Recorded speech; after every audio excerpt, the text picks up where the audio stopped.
Pada suatu hari di sekolah ada 4 orang anak yang bernama Andi, Randy, Siti, dan Putri sedang latihan pentas. Karena Andi sudah lelah ia pun marah-marah hingga membuat Siti menangis. Randy pun yang sedang membaca naskah pun terkejut dengan kemarahan Andi. Kemudian, muncullah pelangi nasihat yang memberikan penjelasan tentang emosi. Setiap emosi punya warna, yuk kita belajar mengenalinya, ucap pelangi nasihat.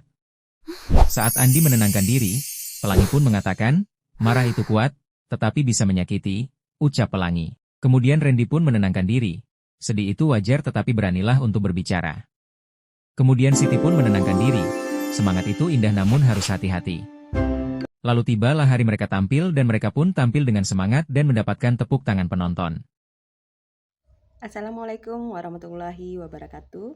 Tadi sama-sama kita menyaksikan video mengenai cuplikan cara mengelola emosi dengan baik. Adapun cara mengelola emosi dengan baik yaitu tarik napas dalam, tenangkan sejenak, ubah pola pikir negatif menjadi positif, alihkan perhatian dengan aktivitas fisik atau hobi, kemudian bila masih emosinya berlanjut, ungkapkan emosi di waktu yang tepat seperti curhat kepada teman kepercayaan Anda. Adapun teori menurut Daniel Goleman, seorang psikolog dari Amerika Serikat yang terkenal dengan mempopulerkan konsep kecerdasan emosional atau yang kita kenal emotional intelligence di dalam berbagai lapisan masyarakatnya.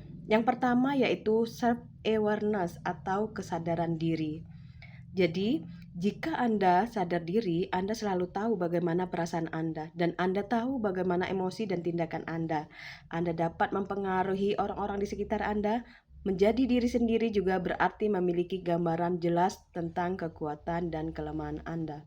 Artinya, ungkapan di atas mengatakan bahwa menjadi sadar diri itu adalah memiliki pemahaman yang sangat mendalam dan sangat berpengaruh dengan tindakan kita dan dampaknya baik diri sendiri maupun orang lain.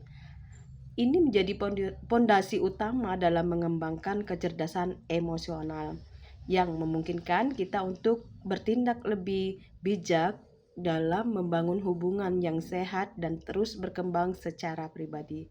Yang kedua yaitu self-regulation atau pengaturan diri.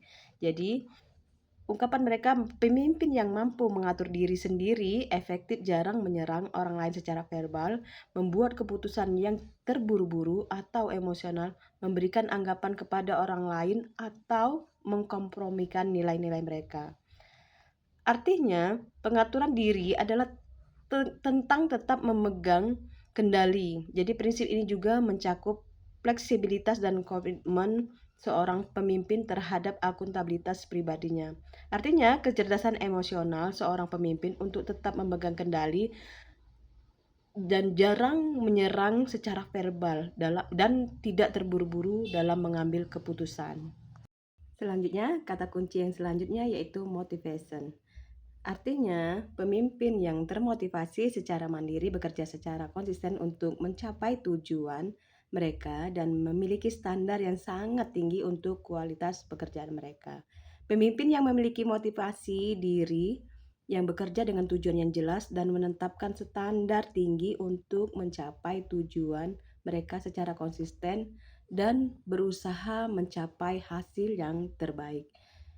Karakteristik ini disebut juga sebagai kepemimpinan berorientasi pencapaian dan tujuan dan memastikan sumber daya yang memadai serta mendorong kemandirian untuk tim untuk mencapai tujuan tersebut.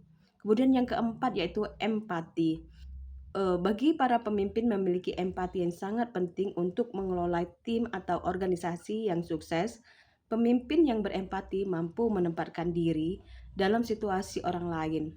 Mereka mampu mengembangkan anggota tim, menantang tim, dan bertindak adil dan memberikan umpan balik serta membangun di dalam tim itu sendiri.